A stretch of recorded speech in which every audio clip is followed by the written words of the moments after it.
Yo, yo, what's up? It's the one and only hip hop gamer, aka Mr. Shit. It's game time, baby. Let's go.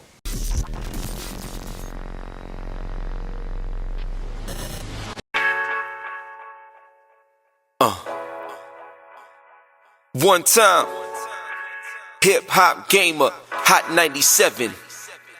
Nope. I don't see it happening. I don't see Nintendo. Honestly, this is gonna be their roughest first year. Like, for real. Don't get me wrong. They got Zelda in the beginning, and like, if you look at, like, for example, if you look at March 3rd to 2017 to March 3rd, 2018, between that year span, they got Zelda that they launch it with for the Switch, and they also have, Mario coming fall 2017. So between the beginning and end, of the years, they got something big, which is great. You know what I'm saying? But they still gonna need something to fill that middle up. But here's the facts.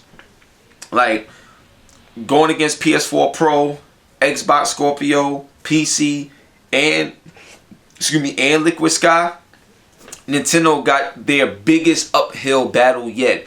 Honestly, I believe that this could very well be Nintendo's last console, considering the type of battle that they're gonna have to face. And you gotta think about it. If they're not successful this time, like how they wasn't really successful with the Wii U, what makes you think the next one is gonna be successful unless they truly change their culture?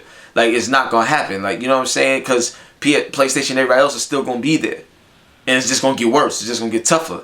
Understand what I'm saying? So this right here is definitely a make or break moment for the Nintendo console, brand. Period. So let's talk about this more. When you look at Nintendo and you look at Nintendo Switch, right? The first thing that's gonna pop out is the lack of third-party support. Now, don't get me wrong. They made an announcement where they got FIFA coming. They got NBA 2K18 coming. They got Dragon Ball Xenoverse 2 coming. So they got Skyrim. So they got third-party games, right? Here's the problem. How many Skyrim been out for how long? Dragon Ball Xenoverse 2 been out. NBA 2K18, that's something brand new that's coming. But let's be honest here. When NBA 2K come out, people are lined up to get the PlayStation version, the Xbox version, or the PC version. Like, the Nintendo Switch is not going to even look like y'all remember when the Oh My God trailer came out for NBA 2K? Everybody was like, bruh. Like, when they saw the NBA 2K trailer, you already know what it is. Like, it's crazy. Nintendo Switch is nowhere near in the league of power, you know what I'm saying, of a PS4 Pro or the Scorpio that's coming, or PC overall. So just by the way it look, and it's not going to be that. Understand what I'm saying? So, not only are they have some third-party titles, but even just because you got third-party titles doesn't mean it's going to be beneficial for the third-party company that took time out to make it. You know what I'm saying? They're going to try to market it and push it. But me personally, just as a hardcore gamer, I don't see nobody running to the store to get NBA 2K18 for the Switch. It's not going to happen. Period. You know what I'm saying? So, what does that leave you with? That leave you with your exclusives. Now, if you want to talk exclusives, they announced 1-2 Switch. It looks more like a gimmick, but, it's an exclusive. You got Super Bomberman. We'll see how that do. But you have Zelda. Zelda looks phenomenal. That's the reason to get your Switch. But if you have a Wii U already, you may just play the Zelda on the Wii U, because you may not feel that it's worth to spend that much money to get involved with one game. You understand? They only launch it with 5 titles like day one. Now, Ultra Street Fighter 2, that's a good look. They doing some different things there and stuff like that. That's cool. But I don't see record-breaking numbers on that. You understand what I'm saying? Something that's going to make you go out and just buy a Switch just for Ultra Street Fighter 2. You need more than that. Understand what I'm saying? So, you do have, like I said, Super Mario is coming out later. You got Splatoon 2. Something to look forward to. So, it's going to sell. They're going to do good. At the moment, they already talking like 2 million units, out the gate. This is great. This is great. But that first year is going to be an icebreaker, and I'm going to tell you why Nintendo has a problem. One of the main reasons why Nintendo has a problem is when you look at the third-party support, you got Red Dead Redemption 2 that's supposed to be coming out this year, right? You got a Call of Duty coming, right? You have Mass Effect coming. Understand what I'm saying? Like, there's a lot of games coming that's not going to be on the Nintendo Switch, or at least not yet confirmed to be on the Switch. And I highly doubt that they're gonna make a push to put a game like a Mass Effect or a Red Dead, you know, on a Switch. Like, you know what I'm saying? It will not nowhere near be the same type of game or vision that they're looking forward to. Understand what I'm saying? Which breaks and ruins the experience. So, you know, this is facts right here, you know? And then, you know, you got to look at like a whole bunch of, like Final Fantasy 15, you know, that's out. You know what I'm saying? We're not going to get that experience on the Switch. Like, there's just a lot of stuff that's out and that's coming out that's not going to get that light of day. That's going to, I mean, that's powerful games that people's going to buy, you know, systems for. That won't have that presence. And then what that does in it, you know, around the world and amongst the internet and everything like that, everybody's going to be talking about this, but you can't say Nintendo in the same sentence, so they're going to be left out of the conversation on the hottest products coming out in the industry. They are left out of that conversation. That's a problem. You can't market that, can't market around it. You just left out of the conversation because of lack of third-party support, because your system isn't powerful enough to handle the vision. You know what I'm saying? So that's a major point you got to look at. Then the next thing, you know, and this is very important too, you got to pay attention in terms of Nintendo and what they facing off against. Now, when it comes to Nintendo's online situation, first it's going to start off as a free service for people to check out, and then they're going to implement the paid service, and they already talking about you having to use your like phone to use the app to tap into the voice chat and the connections, you know, to get the best out of your online experience with Nintendo Switch. Are you kidding me? And like Reggie Fils-Aimé's statement is talking about, we don't want gamers to have to use the big bulky gamer headsets. What? First of all, they ain't big and bulky, alright? First of all, they're damn great headsets that make you hear things clear. They're the reason why they're made is to give you a better experience. Like, I don't get it. Like, you know what I'm saying? Like, what planet are you on? Like, it makes no sense whatsoever. So Nintendo has a hard uphill battle.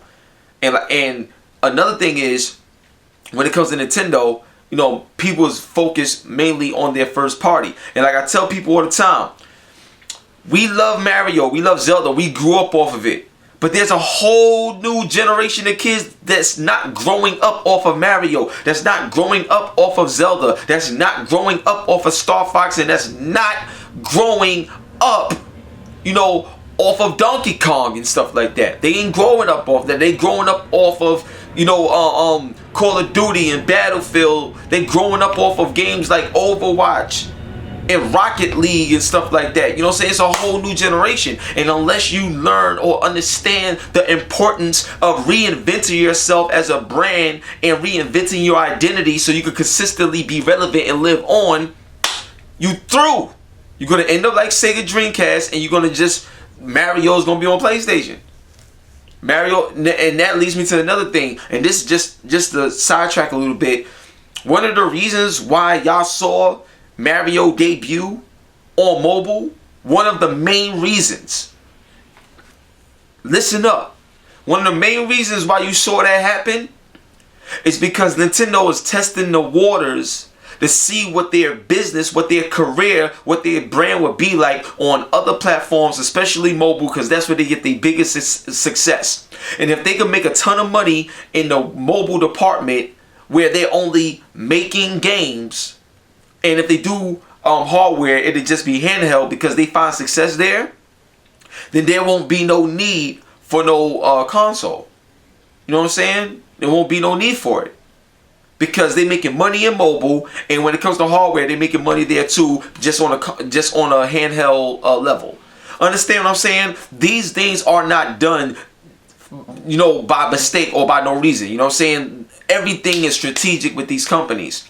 You have to understand, no matter how much money a company has, they have to take certain budgets to allocate certain things for. So, for example, Microsoft could be a $1 billion company, but they will only give you $2 million to budget this. If you can't make profit with this $2 million that I give you, then we shutting down the operation. Understand what I'm saying? So you're not gonna give all your money to one thing. It doesn't work like that. There's certain things allocated to see what can happen from a profit margin ratio, and if nothing's popping, they cut it off. That's what it is. You know what I'm saying? And this right here, it has a high chance of that same thing happening that we experienced recently with the Wii U. You know? So now, let's look at games, the game lineup. If you look at PS4 Pro, come on. You got Horizon Zero Dawn that's coming. You know what I'm saying? You got Detroit Become Human that's coming. You got God of War that's coming. You have that Last of Us 2. It ain't, you know, obviously ain't coming this year, but these is games that you know that they're working on that's coming. Understand what I'm saying? Then I mean, you got Gran Turismo that's coming. You got Knack 2. They have, it's just so much stuff. It's so much stuff. It's ridiculous, man. They got so much stuff coming. And then if you look at Xbox Scorpio, they got a brand new system that's coming. So that's going to be the talk of the town at E3. Everybody going to be focused on that.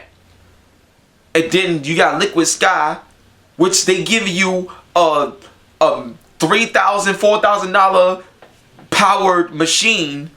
And they allowing you to play that for free through the cloud. And it works. Trust me, I know. And then gaming laptops and everything is just at an all-time high. Everything is different. Understand what I'm saying? So when you look at all of that and then you look at Nintendo, come on, man.